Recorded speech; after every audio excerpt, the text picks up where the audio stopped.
अस्सलाम वालेकुम। Unit 17 math spectrometry हम डिस्कस कर रहे हैं और आज का हमारा टॉपिक है determination of molecular math of organic molecule. अगर हम बात करें पिछले लेक्चर के अंदर हमने डिस्कस किया था कि मैथ स्पेक्ट्रोमेट्री एक ऐसी टेक्निक है जिसकी हेल्प से हम किसी भी एलिमेंट के अंदर उसके नंबर ऑफ आइसोटोप्स को डिटेक्ट कर सकते हैं। और सेकंड एप्लीकेशन हमने ये देखी थी कि हम उन आइसोटोप्स की रिलेटिव अबंडेंस जो है वो भी फाइंड कर सकते हैं by using this technique. Third application है कि हम मैथ स्पेक्ट्रोमेट्री को यूज़ करके इसके जो ऑर्गेनिक मॉलिक्यूल है उसका मैथ जो है वो डिटरमिन कर सकते हैं। तो आज हमने थर्ड एप्लीकेशन जो है वो वही डिस्कस करनी है। टॉपिक है हमारे पास determination of molecular mass by molecular ion peak, कि हमने अपना ऑर्गेनिक मॉलिक्यूल है उसके मॉलिक्यूलर मैथ को डिटरमिन करना है by using their molecular ion peak. तो ये प्रोसेस करने के लिए सबसे पहले जो चीज़ हमने ये करनी है कि हमें मॉलिक्यूलर आयन पीक जो है वो फाइंड आउट करनी है। तो हम अपने मैथ स्पेक्ट्रम के अंदर जैसे हमें पीछे भी हमने देखा था कि हमें मैथ स्पेक्ट्रोमेट्री का रिजल्ट एक ग्राफ की फॉर्म में शो होता है और graph basically mass to charge ratio, X axis पे हम मैथ टू चार्ज रेशो लेते हैं और इस तरह वाई एक्सेस पे हमारे पास रिलेटिव अबंडेंस या रिलेटिव इंटेंसिटी होती है। तो इन दोनों के दरमियान ये ग्राफ है, इसको हम मैथ स्पेक्ट्रम कहते हैं। तो मैथ स्पेक्ट्रोमेट्री का रिजल्ट मैथ स्पेक्ट्रम की फॉर्म में हमें गिवन होता है। इस मैथ स्पेक्ट्रम के अंदर सबसे पहली चीज़ हमने जो फाइंड करनी है वो है मॉलिक्यूलर आयन पीक। तो मॉलिक्यूलर आयन पीक जो है वो हमारे पास क्या होती है, इसको हम एम प्लस पीक जो है वो भी कहते हैं। तो मॉलिक्यूलर आयन पीक या एम प्लस पीक जो है ये हमारे पास क्या होती है, बेसिकली मॉलिक्यूलर आयन पीक आपके मॉलिक्यूलर आयन को रिप्रेजेंट करती है। तो अब हमने अपना मॉलिक्यूलर आयन देखना पड़ेगा कि मॉलिक्यूलर आयन जो है ये हमारे पास क्या होता है।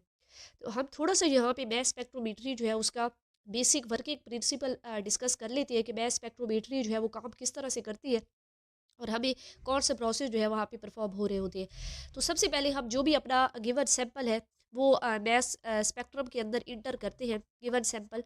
और सैंपल जो है ना उसको जब हम इंटर करते हैं तो सबसे पहला काम ये होता है कि वो वाइपर की फॉर्म में जो है वो चेंज हो जाता है। तो सबसे पहला जो चैम्बर वहाँ पे लगा होता है वो होता है वेपोराइजेशन चैम्बर। जो भी आपका सैंपल है अगर वो गैस फॉर्म में है तो वेल एंड गुड, लेकिन अगर वो सॉलिड और लिक्विड फॉर्म में है तो सबसे पहले वो वेपराइजेशन चैम्बर में जाएगा और वहाँ पे वो वाइपर के फॉर्म में भी मीन गैसियस फॉर्म में जो है वो चेंज हो जाएगा। सेकंड अगर हम देखें तो सेकंड हमारा जो चैम्बर होता है उसको हम कहते हैं आयोनाइजेशन चैम्बर। और यहीं पे मोस्ट इंपॉर्टेंट जो है ना हमारा काम होना है कि आयोनाइजेशन चैम्बर जो है ये हमारे पास क्या होता है। आयोनाइजेशन चैम्बर के अंदर आयोनाइजेशन होती है और आयोनाइजेशन डिफरेंट वे से हम करवा सकते हैं। जो मोस्ट कॉमन वो है इलेक्ट्रॉन बम्बार्डमेंट मेथड या इलेक्ट्रॉन इम्पैक्ट मेथड, कि हमने इलेक्ट्रॉन हाई स्पीड इलेक्ट्रॉन जो है वो थ्रो करवाने होते हैं अपने सैंपल के ऊपर और उसके रिजल्ट में हमारा जो सैंपल है उसकी आयोनाइजेशन हो जाती है, मीन उसमें से इलेक्ट्रॉन रिमूव हो जाते हैं या वो इलेक्ट्रॉन गेन कर लेता है, कैटाइन बन जाती है या इनाइन बन जाती है। तो यही हम चीज़ देखते हैं। जैसे सपोज करें कि हमारा गिवन सैंपल था, हमारा जो गिवन सैंपल था उसको हमने नाम दिया हुआ है एम और हम आयोनाइजेशन इसकी करवाना चाह रहे हैं। ये एम जो है वो गैशियस फॉर्म में है क्योंकि हमने इसकी वाइपराइजेशन करवा दी है। तो हम इसकी अब सेकंड चैम्बर में लेकर आए हैं, इसकी आयोनाइजेशन करवाएंगे और आयोनाइजेशन हम जहाँ पे करवा रहे हैं वो हम करवा रहे हैं इलेक्ट्रॉन इम्पैक्ट मेथड से। मतलब हमने हाई स्पीड के इलेक्ट्रॉन जो है इसके ऊपर बम्बार्ड करवाए हैं, इसके ऊपर जो है वो थ्रो करवाए हैं। और वो जो इलेक्ट्रॉन है उनकी हमने जो एनर्जी दी है वो ऑलमोस्ट जो है वो 70 इलेक्ट्रॉन वोल्ट की इन इलेक्ट्रॉन की एनर्जी है। तो जैसे ही हम इतनी हाई स्पीड के इलेक्ट्रॉन जो है इस अपने सैंपल के ऊपर बम्बार्ड करवाएंगे, ये इलेक्ट्रॉन क्या करेंगे कि हमारे सैंपल में से उसका कोई ना कोई एक वैलेंस इलेक्ट्रॉन जो है वो रिमूव कर देंगे। तो लॉस ऑफ इलेक्ट्रॉन हो गया सैंपल का, तो हमारा सैंपल जो है वो पॉजिटिव आयन मीन कैटाइन के अंदर चेंज हो गए। ये जो आपका मॉलिक्यूल अब आयन बना है ना, ये आपका गिवन मॉलिक्यूल था और ये जो इसका आयन बना है इसको आप मॉलिक्यूलर आयन कहते हैं। ठीक है। तो हमारा जो इलेक्ट्रॉन बम्बार्डमेंट हमने करवाई है वो पहले से इलेक्ट्रॉन था, अब एक और उसने अपने साथ इलेक्ट्रॉन जो है वो रिमूव करवा दिया है, तो ये 2 इलेक्ट्रॉन की फॉर्म में यहाँ से जो है वो रिमूव होगा। तो ये आयोनाइजेशन चैम्बर के अंदर होता है। मोस्टली यहाँ पे कैटाइन ही बनते हैं। मतलब जैसे ही हम इलेक्ट्रॉन बम्बार्डमेंट करवाते हैं ज़्यादातर यही होता है कि हमारे मालिक्यूल में से उसका वैलेंस इलेक्ट्रॉन जो है वो रिमूव हो जाता है। लेकिन बहुत रेयर केसेस में ये भी होता है कि जैसे ही हम इलेक्ट्रॉन बम्बार्डमेंट करवा रहे हो तो हमारा मालिक्यूल इन इलेक्ट्रॉन को जो है वो गेन कर ले और नेगेटिव आयन भी बन जाए, लेकिन वो बहुत रेयर केस होता है। तो ज़्यादातर पॉजिटिव आयन ही बनते हैं। तो ये हमारे मालिक्यूलर आयन जो है ये बन गया है, इसको हम पॉजिटिव आयन कहते हैं। ये हमारा आयोनाइजेशन चैम्बर जो है इसमें ये काम हो रहा होता है। तो अगर हम थोड़ा सा आगे भी देख लें कि आगे फर्दर क्या होगा, होगा। तो यहाँ पे नेक्स्ट जो है ये हमारा डिटेक्टर जो है ये अटैच होता है, बल्कि डिटेक्टर से पहले यहाँ पे सॉरी एनालाइज़र होता है। तो एनालाइज़र के अंदर जो है ये मॉलिक्यूलर आयन जो है वो गुजरते हैं। एनालाइज़र में हमारे पास दो चैम्बर हैं, एक एक्सेलरेशन का है और एक हमारा मैग्नेटिक फील्ड है। एक्सेलरेशन के अंदर हम इलेक्ट्रिक फील्ड प्रोवाइड करते हैं, जिसके अंदर ये आपके मॉलिक्यूलर आयन जो है वो स्पीड अप होते हैं।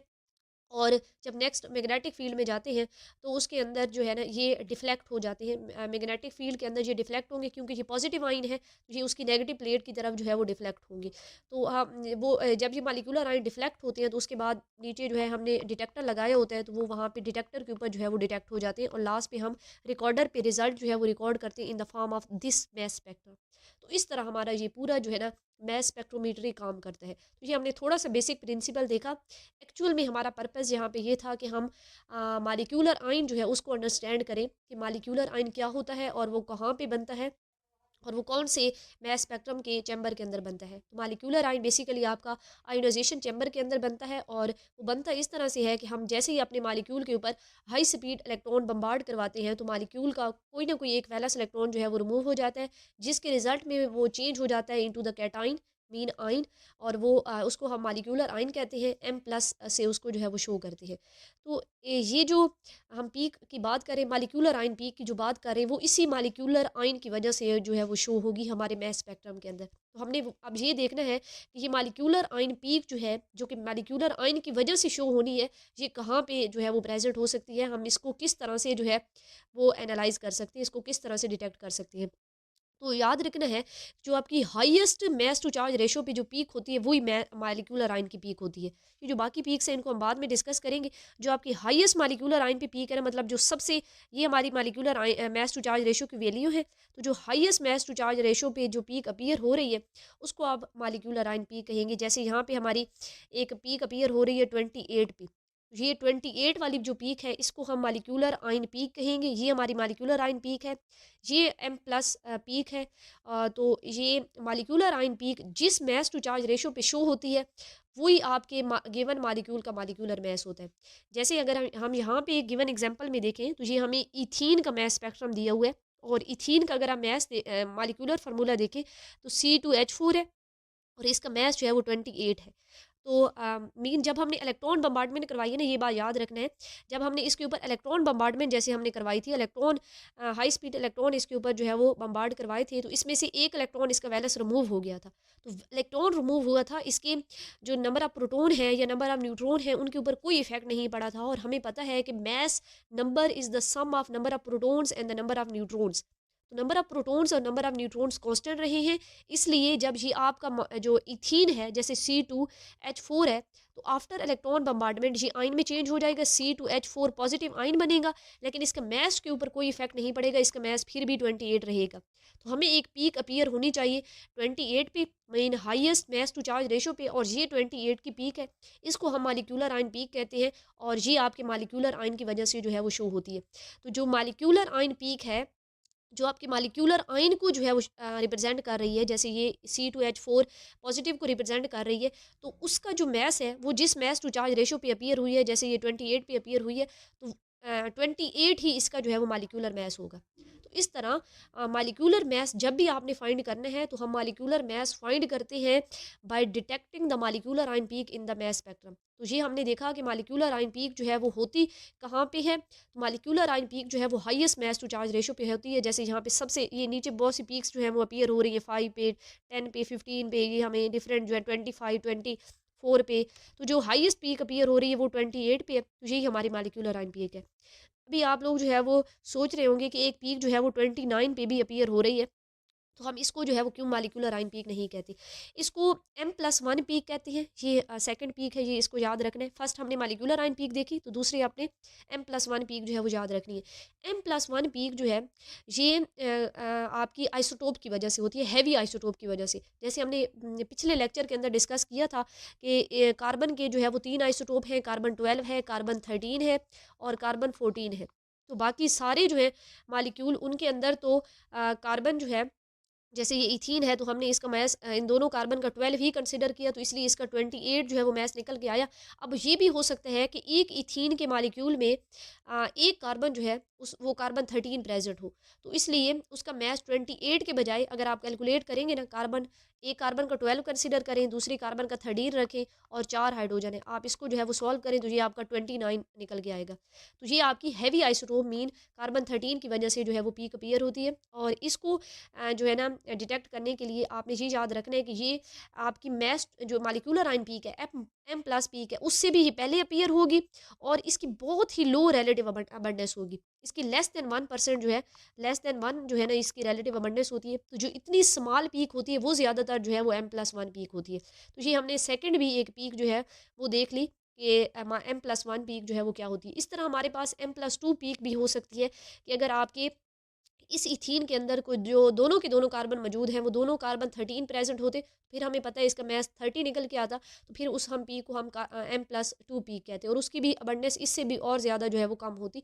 तो ये इस तरह हमारी M+1 और M+2 पीक्स होती हैं। थर्ड जो पीक है उसको हम बेस पीक कहते हैं।